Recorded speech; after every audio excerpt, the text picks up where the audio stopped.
Hey there, true believers. Welcome back to the Bear Your Shield podcast. I'm your host, Ron Scheffler, and we are in our sermon series today back in Genesis. Now, last episode, we saw Abraham and King Abimelech making amends. Now, the king Abimelech, he made amends with God. Since as king, he took Sarah to be his wife, whereas God protected Sarah's marital purity. And Abraham made amends with the king due to the fact that he again lied to those in charge that Sarah is his sister, which in truth she is his half-sister, but does not disclose that she is also his wife in his mind to protect his own hide. And now we get to the culmination of a promise given that we've been talking about for so many episodes. Today we're going to be talking and reading about Genesis chapter 21. We'll break it up into a couple of sections here, and we'll first begin with Genesis 1 through 21. Let's get into it. As always, reading from the English Standard Version here. Genesis 21 verse 1 starts out, "The Lord visited Sarah as he had said, and the Lord did to Sarah as he had promised. And Sarah conceived and bore Abraham a son in his old age at the time of which God had spoken to him. Abraham called the name of his son who was born to him, whom Sarah bore him, Isaac. And Abraham circumcised his son Isaac when he was 8 days old, as God had commanded him. Abraham was 100 years old when his son Isaac was born to him. And Sarah said, 'God has made laughter for me. Everyone who hears will laugh over me.' And she said, 'Who would have said to Abraham that Sarah would nurse children? Yet I have borne him a son in his old age.'" Verse 8.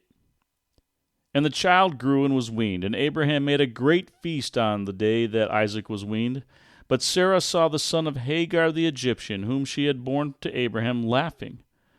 So she said to Abraham, 'Cast out this slave woman with her son, for the son of this slave woman shall not be heir with my son Isaac.' And the thing was very displeasing to Abraham on account of his son. But God said to Abraham, 'Be not displeased because of the boy and because of your slave woman. Whatever Sarah says to you, do as she tells you, for through Isaac shall your offspring be named. And I will make a nation of the son of the slave woman also, because he is your offspring.' So Abraham rose early in the morning and took bread and a skin of water and gave it to Hagar, putting it on her shoulder, along with the child, and sent her away. And she departed and wandered in the wilderness of Beersheba. When the water in the skin was gone, she put the child under one of the bushes. Then she went and sat down opposite him a good way off, about the distance of a bow shot, for she said, 'Let me not look on the death of the child.' And as she sat opposite him, she lifted up her voice and wept. And God heard the voice of the boy, and the angel of God called to Hagar from heaven and said to her, 'What troubles you, Hagar? Fear not, for God has heard the voice of the boy where he is. Up, lift up the boy, and hold him fast with your hand, for I will make him into a great nation.' Then God opened her eyes, and she saw a well of water. And she went and filled the skin with water and gave the boy a drink.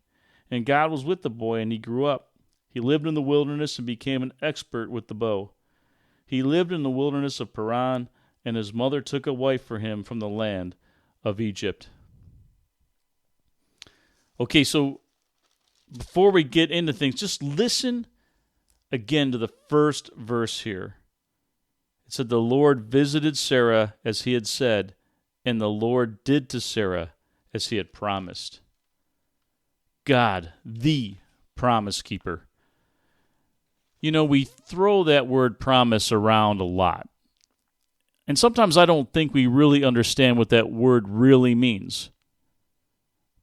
According to Webster, there's a couple, but one definition is that it's a declaration or assurance that a person or entity will definitely do or refrain from doing a specific act.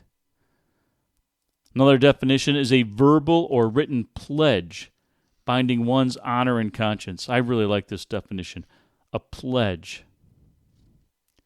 Now, I know that I've broken my word throughout my life, and whether it was something that I intentionally did or maybe I just forgot to do something, I don't really think that I took the word promise seriously before I recommitted my life to Jesus. Just kind of floating around, and I think the word promise was just another word, quite honestly. And if I think about it, I'm sure a lot of people I know have broken their word to me in some fashion, whether it's a broken promise straight up or a subtle lie or a forgotten word. But the beautiful thing about the word promise is that if God states it, you can rest assured it will be done. And the Bible is filled with multiple promises throughout. I'm so grateful for those promises, to read about them, because it gives me hope that no matter what happens in life, we can rest easy, knowing that God is the promise keeper. So here we are, after multiple chapters concerning Abraham's descendants-to-be. Finally, we have arrived at the birth of Isaac and a promise kept. Abraham is 100. Sarah's 90. And we might be thinking, it's about blasted time, man. But in the divine storyline, I'm sure it is right on time as far as God has planned. This had to move forward later in life for these two individuals. For one, Abraham had to keep growing in his faith. I mean, just a chapter ago, Abraham was caught lying again, as described in our intro today. And secondly, the later the promise took to fulfill, the older the couple became and the more spectacular the birth became. The more of a miracle the world would talk about for generations to come, the more in need of God Abraham and Sarah would become. The more they needed to lean in and really trust God with His Word. And the more desperate they would need to be on God to provide and fulfill His promise to them. Which means the more the miracle would be fantastic. And Abraham and Sarah, they responded in faith. They named him Isaac, as God had stated. Isaac was circumcised on his 8th day per the covenant. And they praised God for the covenantal promise being fulfilled. You can hear it here in Sarah's comments, right? In verses 6 and 7, I'll reread those. It says, verse 6, "And Sarah said, 'God has made laughter for me. Everyone who hears will laugh over me.' Verse 7, "And she said, 'Who would have said to Abraham that Sarah would nurse children? Yet I have borne him a son in his old age.'" You can hear her joy. These verses are filled with Sarah's joy. So let's pivot now and look at another word, laughter. Laughter with respect to this story happens back in chapter 18. If you recall the story, Sarah is laughing inside the tent because she thinks it's a bit of a joke that she's going to give birth in her old age. But God calls her out. Sarah originally laughed a laughter of unbelief. Now she was laughing due to her joy, due to her celebration. And remember, Isaac's name means he laughs. And now there's someone else laughing. Ishmael, the son of Abraham and Hagar, laughing at Isaac. But his laughter is a mocking laugh, a ridicule of God's work. This got me thinking. So my question to you is, have you ever had a moment in your life where you did something fantastic or finally had some hard work paid off and you were genuinely happy or joyous when the event happened, only to have someone laugh at you over your accomplishment or blessing? Or maybe it happened to someone in your family or someone you cared about, and you were over the moon happy for them, only to have some kind of bully or jealous friend make fun of you.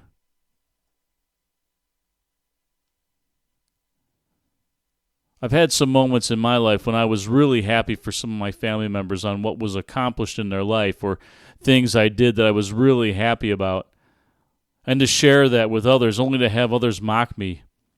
Or some people say, "Yeah, but," or maybe some other non-caring statement that just tries and deflate the happiness you experienced, mostly because it's due to jealousy, perhaps competitiveness, or just plain projecting their unhappiness in their own lives onto yours. But the Apostle Paul in Romans chapter 12, verse 15 says that as Christians we are to rejoice with those who rejoice and weep with those who weep. And it got me thinking too, it really becomes discouraging when something like that happens to me. But then I remember the story of Jesus and the healing of Jairus' daughter. And we could find this story, and I won't read the whole story, but some of these verses here in the Gospel of Luke. Luke chapter 8, verses 40 to 42, we read this. Now when Jesus returned, the crowd welcomed him, for they were all waiting for him. And there came a man named Jairus, who was a ruler of the synagogue, and falling at Jesus' feet, he implored him to come to his house, for he had an only daughter, about 12 years of age, and she was dying. We continue on. There is a middle story here that is so important, but we're going to continue on with Jairus. In verse 49 through 55, we read this. While he was still speaking, meaning Jesus, someone from the ruler's house came and said, "Your daughter is dead. Do not trouble the teacher any more." But Jesus, on hearing this, answered him, "Do not fear, only believe, and she will be well." And when he came to the house, he allowed no one to enter with him except Peter and John and James and the father and mother of the child. And all were weeping and mourning for her, but he said, "Do not weep, for she is not dead, but sleeping." And they laughed at him, knowing that she was dead. But taking her by the hand, he called, saying, "Child, arise." And her spirit returned, and she got up at once, and he directed that something should be given her to eat. And her parents were amazed, but he charged them to tell no one what happened.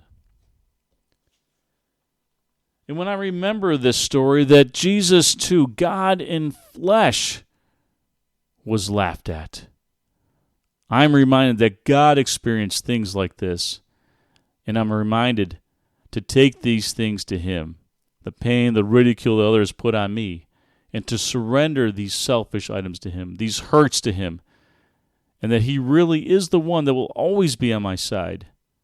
No broken promises, no mocking laughter, just fun laughter, laughter of joy, the laughter of a friend.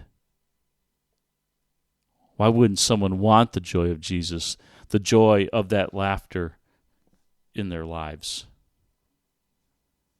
Do you want that laughter? So Abraham becomes distressed with Sarah's request of sending Hagar and Ishmael out. But God calls Abraham here and tells him he will take care of Ishmael because he is also Abraham's child. And so the birth of Isaac, his naming and circumcision confirming the covenant, and Ishmael's forced exit, the risk or threat to the covenant mitigated, Hagar and Ishmael are looked after in the desert. God provides. And God provides salvation for all through Jesus. Friends, that provision is available to you. The Apostle Paul wrote about Ishmael and Isaac in his book of Galatians. Let's go there. Galatians chapter 4, verses 22 to 24, read this. But the son of the slave was born according to the flesh, while the son of the free woman was born through promise. Now this may be interpreted allegorically. These women are two covenants. One is from Mount Sinai, bearing children of slavery. She is Hagar. And then the verses 28 in chapter 4 through chapter 5, verse 1, read this. Now you brothers, like Isaac, the children of promise. But just as that time he who was born according to the flesh persecuted him who was born according to the Spirit, so also it is now. But what does the Scripture say? Cast out the slave woman and her son, for the son of the slave woman shall not inherit with the son of the free woman. So, brothers, we are not children of the slave, but of the free woman. For freedom Christ has set us free. Stand firm, therefore, and do not submit again to a yoke of slavery. Paul is stating that the promise has come. We are adopted through God's grace, and since we are adopted into God's family through Jesus, we are truly free. And no longer under the law, the Mosaic law. If you are unfamiliar with that, hey, dig into the book of Exodus. Otherwise, more to come on that further down the road on this podcast. So like Ishmael and Isaac were in conflict, so too the flesh and spirit do not live in harmony. Paul writes about this, continues on writing this in Galatians. All right, in chapter 5, we continue on there. This is verses 16 to 18, where Paul writes, "But I say, walk by the Spirit, and you will not gratify the desires of the flesh. For the desires of the flesh are against the Spirit, and the desires of the Spirit are against the flesh, for those are opposed to each other, to keep you from doing the things you want to do. But if you are led by the Spirit, you are not under the law." Thus, believers are to remove the threat of the flesh and live by the Spirit. So now we come to the end of Genesis chapter 21. Let's continue on here, starting with verse 22. At that time, Abimelech and Phicol, the commander of his army, said to Abraham, "God is with you in all that you do. Now therefore swear to me here by God that you will not deal falsely with me or with my descendants or with my posterity, but as I have dealt kindly with you, so you will deal with me and with the land that you have sojourned." And Abraham said, "I will swear." When Abraham reproved Abimelech about a well of water that Abimelech's servants had seized, Abimelech said, "I do not know who has done this thing. You did not tell me, and I have not heard of it until today." So Abraham took sheep and oxen and gave them to Abimelech, and the two men made a covenant. Abraham set 7 ewe lambs of the flock apart, and Abimelech said to Abraham, "What is the meaning of these 7 ewe lambs that you have set apart?" He said, "These 7 ewe lambs you will take from my hand, and this may be a witness for me that I dug this well." Therefore that place was called Beersheba, because there both of them swore an oath. So they made a covenant at Beersheba. Then Abimelech and Phicol, the commander of his army, rose up and returned to the land of the Philistines. Abraham planted a tamarisk tree in Beersheba and called there in the name of the Lord, the everlasting God. And Abraham sojourned many days in the land of the Philistines. The Hebrew word saba here is to swear or to take an oath. It appears multiple times in this passage, and that's where the name Beersheba, the home of Abraham, comes from, representing the patriarch and the covenants he made with the people of the land. Beersheba, well of the oath. This covenant allows Abraham to settle and live in this land in peace. Remember from the previous sermon series, episode chapter 20, Abimelech seemed to be an upright king, and in working this deal with Abraham is also no dummy. Abimelech, a pagan king, sees that Abraham's blessed by God. He was told by God that Abraham was a prophet. So in making this covenant, Abimelech will also enjoy the fruits of blessings with being at peace and near to Abraham. We're then told that Abraham plants a tree, symbolizing his plans to stay put in that region. Where's your tree planted? Do you have friends that you hang with, run with in this race we called life, and that can bring peace to your land, so to speak? Those that are willing to make a treaty, if you will, with you to hold each other accountable, to strive to make each other better, to help each other live, not in our flesh but by the Spirit, really go-to people. Who are your go-to people? And if you're struggling to find an answer to that question, perhaps it's time to start reaching out to others with the handshake, getting to know them. Perhaps that person can become a go-to person. Man, there's certainly a lot in a passage like this. So many underlying thoughts. Being a promise keeper, God does provide. How we should respond with others' good news. Following Jesus and not our flesh. And living in harmony with others and making plans, forming alliances, to live in a land of peace, to run that race well. I hope you come away with a few reflections from this reading today that will help polish up your armor and to help you bear your